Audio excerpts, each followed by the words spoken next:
Connor spent a little time skating with the D today. You just want them to sharpen up some of the defensive skills? Or? Well, there might be some defensemen. I might be worried that they lose a job with him back there, but I think it'll probably just be a temporary thing. What do you think of the offensive capabilities of the Klingberg and David there? I think they'll be able to contribute a little bit on the offensive side. Maybe that's something we'll look at. If we're chasing a game, we need some goals. Maybe we'll put those two there. The only silver lining in any of this is that McDavid has a chance to get some rest here, right? Whether he wants it or not.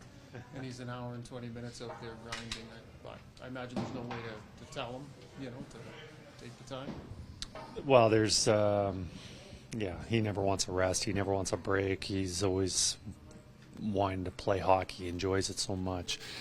He's not going to get much of a break with the Four Nations coming up, and I imagine he'll be a big part of that team and playing a significant role.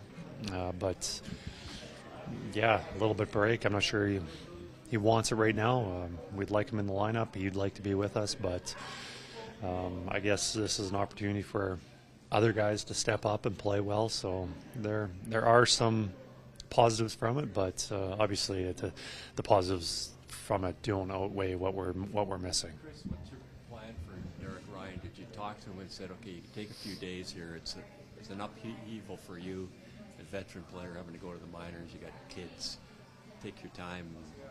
Go down whenever. Well, Derek, I foresee Derek being back in the lineup at some time, whether we're one injury away from recalling him and getting him back up with us. And, as an older guy who's played a lot of hockey, a little bit different than if he was a 20-year-old playing on our team where, if a 20-year-old gets sent down, we'd expect him playing every practice, every game. It's important for the development. Derek, I'm not sure that's that crucial that he's playing every single game, every single practice. But if he was to not partake in any of it, like I said earlier, we're going to need him. At some point, he's going to be joining our team again and playing, and what his role is, that is determined on what we have in the dressing room and how they're playing and injuries and all that stuff. But I think it's important that, he does play some, does practice, but also maybe he's not there all the time and gets to spend some time with his family. So we're just balancing that. Kris, getting a chance to probably look over some tape this morning, did you see anything that you thought differently last night about your first look without McDavid? I thought for the most part, there's a couple things that were missing. Overall, I thought it was a game that was we played well enough to win. I would have liked the power play with the opportunities that we had to come up with a goal there. For the most part, I thought the majority of our players played a really good game. Some of them weren't at their best, but that's going to happen. But for us only getting 2 goals, I thought we had enough opportunity, especially in close, some rebounds. I know there's a lot of one-timers. Their goalie played well and they didn't go in. That's happened sometimes. And there's been games where we haven't been the best team and we've still won. So it happens. Just hopefully that we can capitalize on our chances, because chances don't always come easily against Vancouver. Kris, were you guys able to track down the nacho tosser today and send a thank you card?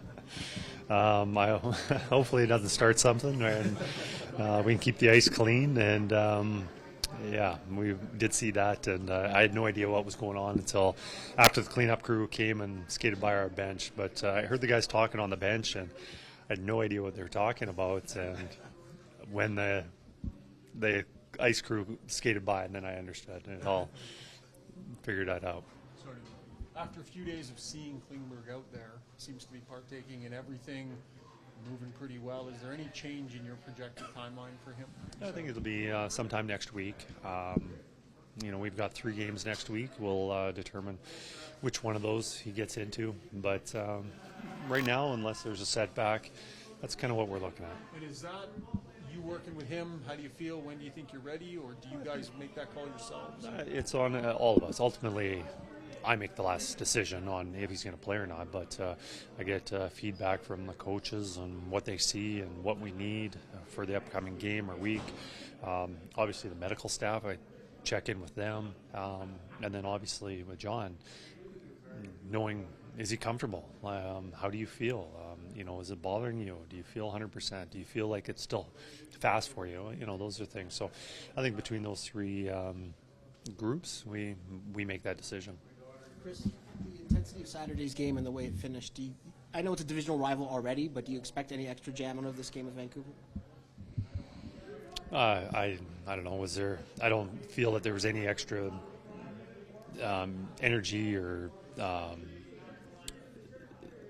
intensity than there was after when McDavid got the cross check in the playoff game. I don't think the next game was any more ramped up than the previous games. So I think it'll be a game that's always played the way it is.